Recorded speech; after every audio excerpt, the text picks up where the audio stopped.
Hi, my name is Casey Feicht, and I'm a practitioner as well as a senior in the Ministerial School of Spiritual Leadership. I'm also pursuing my master's degree in consciousness studies. Phew, let's take a deep breath after that. I believe that we can each find our unique spark. That is something that most of us desire and can be a wonderful bonus if we're able to find a way to do it in our everyday lives. I can say that that's absolutely my goal to do that in my work. As human beings having a spiritual experience, we can choose to focus on doing good in the world. Doesn't that sound good? Yes, I absolutely agree. So for the next 4 weeks in this series, I would like to invite you to really embark upon an adventure of settling in to spiritual practice and finding the good in the work that you do. And this may be a continuous discovery process.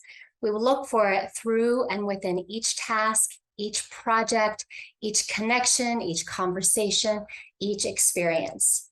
So let's take every opportunity to really find that good. And we can do that, right? Yes, we can. So I'm going to take you through the journey of work this month from the perspective of being sparked, right? Sometimes we think of sparklers around 4th of July, but sparked can be an everyday thing. In Jonathan Field's book called Sparked, Discover Your Unique Imprint for Work That Makes You Come Alive, we'll dive deeply into exploring what your sparketype is. Finding out what sparks us is a wonderful practice. And we'll be diving into our past, we'll be aware of our present, and we'll be creating our future, even finding the sacred in the mundane, because we all know there's a lot of mundane happening in our life, right? So finding that sacred. So our founder, Ernest Holmes, shares in the Science Mind textbook on page 35, in case you're interested specifically, the science of mind is not a special revelation of any individual, rather than accumulation of all the revelations, which is one of the reasons I love it. He goes on to say, we take the good wherever we find it, making it our own insofar as we understand it.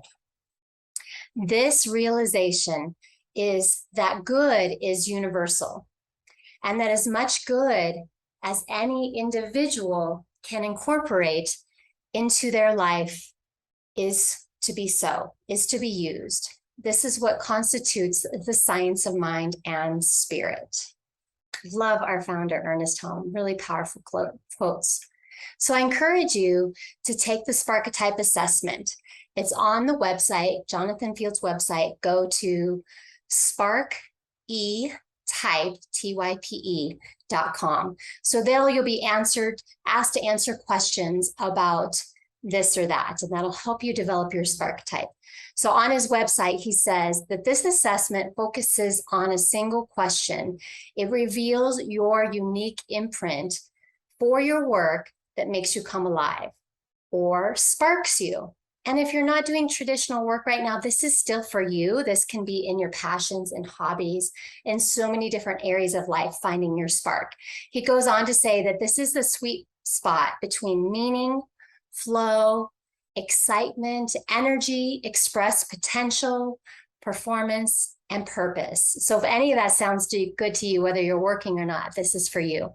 When you know your spark type, everything changes. How powerful is that? So where shall we begin? I think beginning right now in this present moment is the best place to start. So let's take a deep breath in and a deep breath out. Just being in this moment, when we're willing to find what sparks us, to really allow us to live our passion, it is not only good for ourselves, but it's good for others, because our work makes a difference in the world. And again, I use that word work as how we show up, right? So when we use wonder as a tool for finding that, we can really allow ourselves to draw on a deeper connection within ourselves. something that is dreaming us, or that we are dreaming and we want to take it further. So where can wonder and work take us? So consider this. Like, what if your spark was rooted in wonder and you allowed yourself to feel passionate and alive while taking care of yourself? I know that's my mission. Self-care is key. And also taking care of your loved ones. So what if your spark is just on the other side of wonder? Are you willing to take this journey with me? Are you willing to dive in and see the what ifs, the wonder with your spark? What if instead of knowing all the answers, we lean into asking more questions and really looking within? So are you ready to dive in? So in Jonathan Field's book, he created this assessment to support you in really finding your spark. So if you haven't read the book, that's okay. I do encourage you to get the book, maybe at the library or on a Kindle. You can absolutely follow along with this 4-week series with me, because I will be summarizing and sharing it with you. We'll be going through a meditation each week. So these next 4 weeks, I'm going to give you an overview of a couple of different types. There are 10 in all, and we're going to do 2 or 3 each week. So you can see right here in this graphic, the 10 sparketypes. So like I said, we'll dive into them, but here they are as an overview. We've got the maker, the maven, the scientist, the essentialist, the performer, the sage, the warrior, the advisor, the advocate, and the nurturer. You might already start to have an idea of what you are. So each type has 3 elements.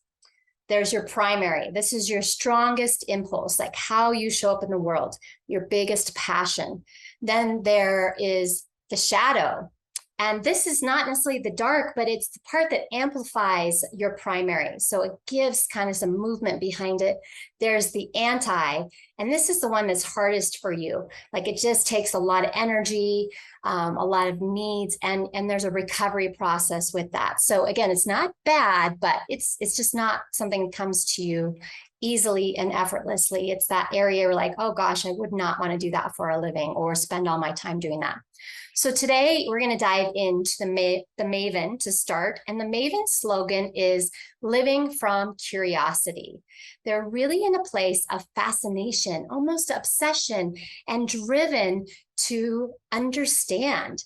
It can be very generalized for some people, but they want to learn. They want to know everything. They may go wide and deep, or they may go really narrow, or there could be a blend. I happen to be one of these mavens, and I'm a blend. I want to know everything about everyone and everything, but I also can go really deep into a certain subject.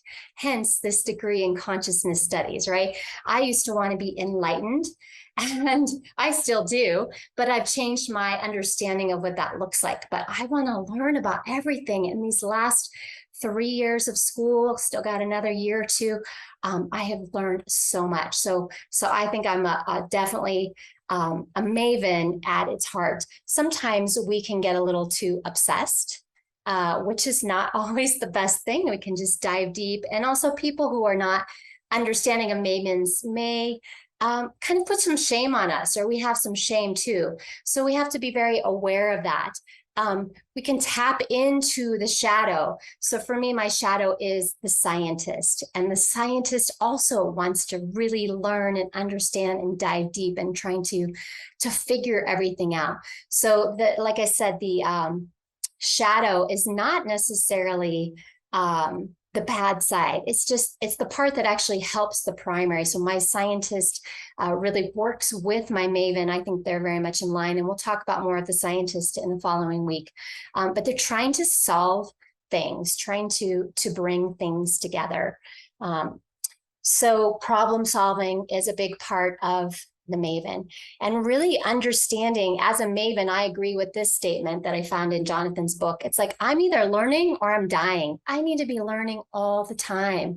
So it's important that we own it, that we learn to frame and see how that shows up for work. So when I think about my career, I have been learning my whole life.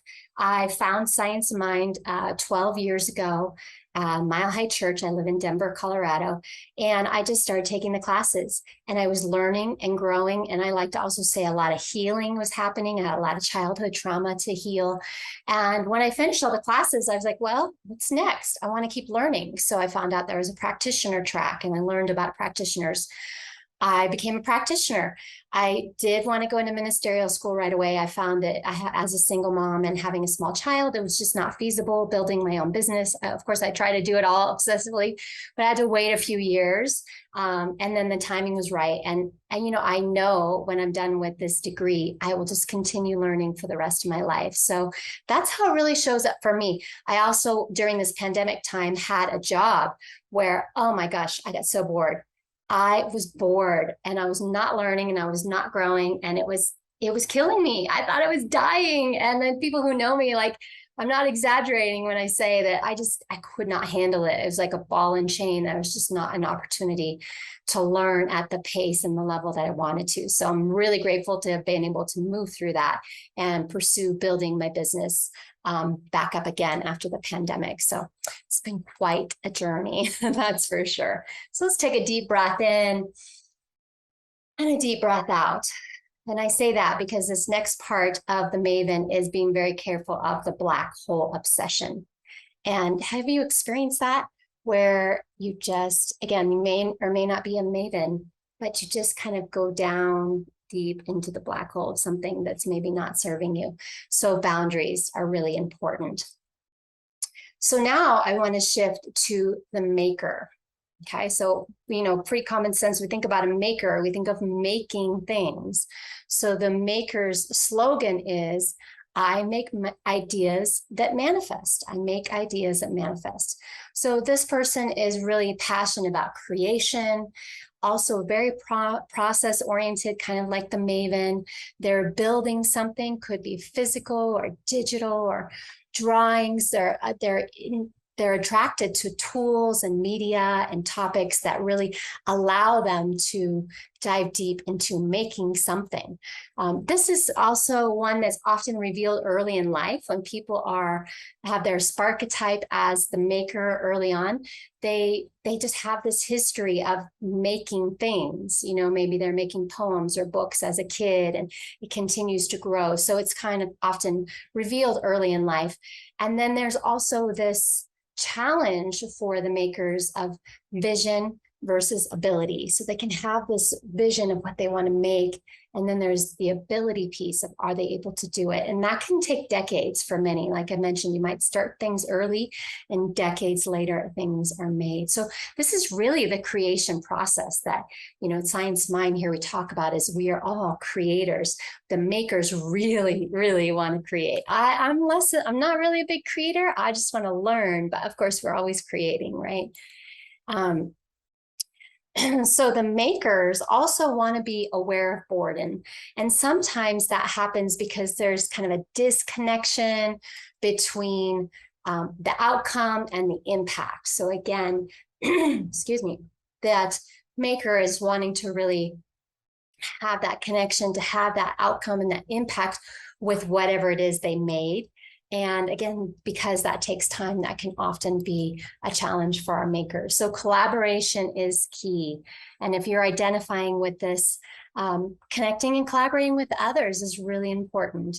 Also, I'm going to mention the black hole on each one of these different sparchetypes. So the black hole with the maker is kind of similar to the Maven too, but it's that they can be so internally focused and absorbed, and that they ignore their self-care. So maybe they're like, I gotta make this thing, I'm working on it, and they just become so almost obsessed or absorbed that they forget to take care of themselves in their spiritual practice. So both the Maven and the maker, can kind of get into that deeply diving, obsessive energy. So finding balance is key. And I think that's the reason for me, finding Science Mind has just been such a powerful process, because we live in a society where we do have to find some balance. We have to sustain ourselves with our work. Honestly, I would just learn 24/7, but I got to pay the bills, got to keep the roof over my head. So I've personally made it a mission to try to find work that I love, where I can learn and share it with others. And that's something I'm always in pursuit of. So finding your spark is about using wonder to invite and explore all possibilities. So we've discussed 2 of the spark types. Like I mentioned, we'll be going into more detail in all of these each week. And we're going to also dive into a little bit of meditation here in a little bit that can help you start to discover what they are. Even if you've read the book or not, done the assessment or not, these are really powerful meditations just to dive in.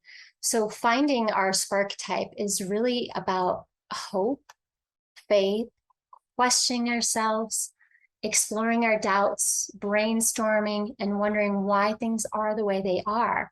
And that's a very powerful spiritual practice in and of itself, using wonder to see the world in a new way, because we often see the world as we are versus the way the world is. So what if wonder is at work for you? Like all the time. When I say at work for you, meaning it's working for you. And what if it's at work? Many of us kind of compartmentalize our lives, right? Here's my work, here's my personal, here's my self-care. But what if we can blend it all together and our work can be full of wonder as well? Something to think about. Really powerful. So I really hope that as you continue to journey with me, that you allow everyday wonder to do its work for you, that you don't always have to do the work, but you can have that wonder in your mind and be both equally committed to wonder and to the work. And notice if that allows your achievements to reveal themselves to you and for you, right? So let's take a deep breath in. I get so excited. I got to breathe and slow down. And we're going to start to dive in to the good, to the blessing, to the beloved of wonder, of work that's really inside of all of us. So I love this quote by Maya Angelou. She says, "I've learned that people will forget what you said. People will forget what you did, but people will never forget how you made them feel." And the reason I just had to really bring that quote in is that when you are sparked, when you are feeling alive and doing your work that's bringing good into the world, people are going to feel that from you. They're going to want to be with you. They're going to want to work with you, connect with you, because they feel your spark, and your spark is powerful. So what if we know who we are so we can make ourselves feel and share with others our spark? Isn't that powerful? So in a few moments, I will guide you into a visualization or a meditation. It's kind of both. And we're going to go deeper into finding your spark. And then before we do that, I want to tell you just a little bit about what this process is like. So this is beautifully outlined in Jonathan Field's book, Sparked, as I mentioned. We're going to move through our 4 weeks in 4 different categories. So this first week today, I'm going to guide you through thinking about areas where you've been paid to work. This could be current, and this could be years past. Or maybe you haven't worked as much as you would like, what kind of work you would really like to do. Okay, so later in the future weeks, we're going to dive into leisure, we're going to dive into roles, we're going to dive into classes or things that you learn and study. But right now, for today, I really want you just to think about paid work. And so I will be guiding you with some questions. But before we go there, pause this if you like for a moment and grab a pen a keyboard or a paper or a writing utensil, because after we go through this process, or for some of you, maybe during, you may want to write some of these things down. We often all think that we'll remember, but we live in a very fast-paced society, and I don't know about you, I never remember. So I got to write it down. So you may want to write some of these things down, and then that will give you food for thought during the week to contemplate, to think ahead about what that, how that's going to show up for you in your life. And I've done this with a couple of people. I'll start sharing some testimonials these next couple of weeks, and people are like, "Oh my God, this is amazing," because it's showing up. It really is. So it's powerful. So having that awareness forefront of your mind, and then moving throughout your week, you'll start to see it show up. Okay. So grab that piece of paper, that pen, or that keyboard, whatever you want to do. And again, you don't have to write down full sentences, just can be words or bullet points of things that are going to come up during the time of meditation or afterwards. And you're going to want to have that handy so that you can do that.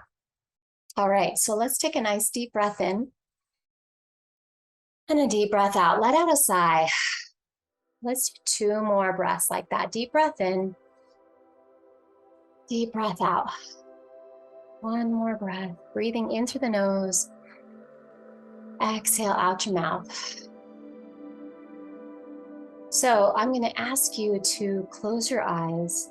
If you're not comfortable closing your eyes, you can just turn your attention, focusing down, looking at one spot, just to really tune yourself into the moment. And if you haven't already, turn off any electronics or phones or beeping things that are going to distract you, or come back to this later and really give yourself the gift of diving into this meditation. So breathing in, breathing out. And I'll continue to guide you to breathe, to let go and relax, because I don't know about you, but for me, when I stop breathing, which is often, I hold my breath, I stop listening. I stop being present, and I move somewhere else. I don't even know where. Usually it's the past or the future, that time travel thing. But I want you to keep coming back to the present moment. So stay with your breath. Stay with the sound of my voice and the words that I'm saying, and let yourself go in and really remember, think, dream, feel, and see what comes up. No judgments, no right or wrong, just simply breathing. Take a deep breath in and a deep breath out. Deep breath in and a deep breath out. And so now I'm going to encourage you to start to think about your past. Think about the jobs you've had, the roles, something where you actually did get paid money or were committed in a work type environment. And as you start scanning the past for the most part, or maybe the present situation that you're in, start to notice when you felt most alive, when you felt most like yourself. Notice when you felt you were your best self. When you felt like you had a genuine sense of purpose. Breathing in, breathing out. When you felt most like yourself, you felt the best most often in your life, felt a genuine sense of purpose, like everything that you did mattered, where you've lost track of time because you were so engaged in whatever it is you were doing. You felt very energized, you felt excited, fully expressed. So I'm going to be quiet for a moment. Just think of 3 experiences: alive, excited, expressed. Maybe it's not the details at this point, it's just a portion of that work or that job. Breathing in, breathing out. Breathing in, breathing out. Finding those three experiences and noticing if part of that was you felt like you were accessing your true potential. May have been just in a very short time period. So 3 experiences, 3 jobs, or 3 portions of jobs. So just hold those in your heart for a few moments. Notice the emotional attachment or connection that you may have felt to them. If you have more than 3, that's okay. If you have less than 3, that's okay. Just again, finding that spark, right? That you felt so alive, excited. And again, no judgments. You don't need to tell this to anybody. This is for you. Other people may think that's silly, and for you, it's the best thing in the world. That's exactly what we're doing. So now, for each of those 3 experiences, and again, we're still focusing just on work, paid work.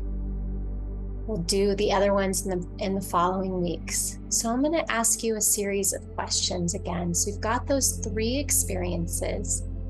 And this is where you may want to write those 3 down, or just if they're very solidified, that's wonderful. I'm going to ask you a series of questions for you to really dive a little bit deeper. So you ask yourself this question for all 3 areas. What were the tasks that you were doing when you felt most alive? What were the tasks that you were doing when you felt most alive? Deep breath in, deep breath out.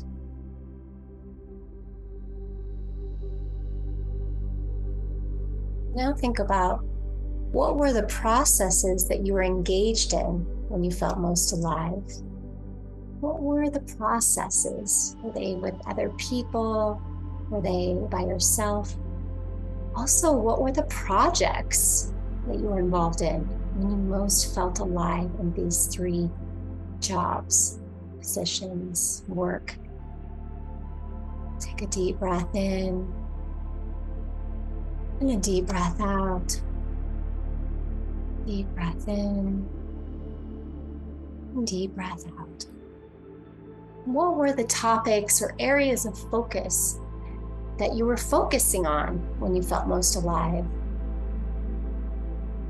For me, I love working with kids. I feel so alive when I work with kids. So maybe it's a group of people, maybe it's a specific genre or topic within your work. What topics or areas of focus were you focusing on when you felt most alive? Breathe that in. Breathe that out. That's the last question. So this week, as you move forward, I want you to remember that wonder can be a part of your life, of the daily living part of your life. And maybe you want to even start having a journal of moments of wonder. This could be in the same notebook of your normal daily work to-dos. It could be one at the end of the day by your bedside table. But moments of wonder, because when we have this wonder in other parts of our life, that gives us clues to bring it into our work and allow these questions that I've shared with you to also percolate throughout the week, just thinking about those things that you wrote down or that came up when you felt most alive, excited. So allow the mystery of work to wonder in your life, to unfold within your daily practices.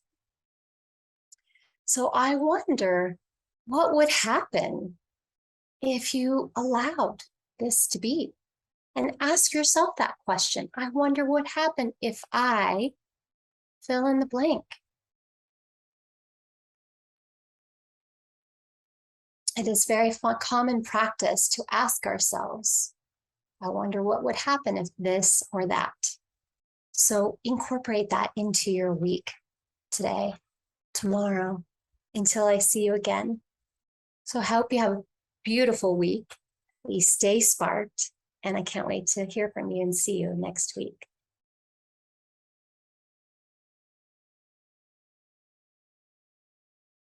Here at Center for Spiritual Living Greater Las Vegas, we are a mission and vision-driven community. We offer transformative educational opportunities, deep and meaningful moments of connection, uplifting Wednesday and Sunday services. We greatly appreciate your contributions that support the amazing work we're doing here in Southern Nevada. We have several easy ways you can contribute. We have text to give.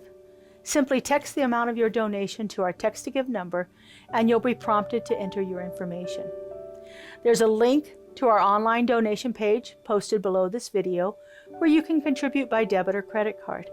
And of course, you're always welcome to send a check to our office if that works better for you. All of your contributions go to support the great work that we're doing here in Greater Las Vegas community.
Truth is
publication, Science of Mind magazine, is a treasure to be read and contemplated. Along with in-depth articles, there is a day-to-day spiritual support to be gleaned from its daily guides. Licensed practitioner Lynn Frankenberger hosts Adventures in Faith on Zoom, and you're invited to join in. This is a weekly group discussion that focuses on those daily guides and how to apply them. Check Facebook and our weekly newsletter for more details. Keeping it real, keeping it real. Keeping it real, keeping it real. Keeping it real with Reverend Laura. Keeping it real, keeping it real. Keeping it real, keeping it real. Keeping it real with Reverend Laura.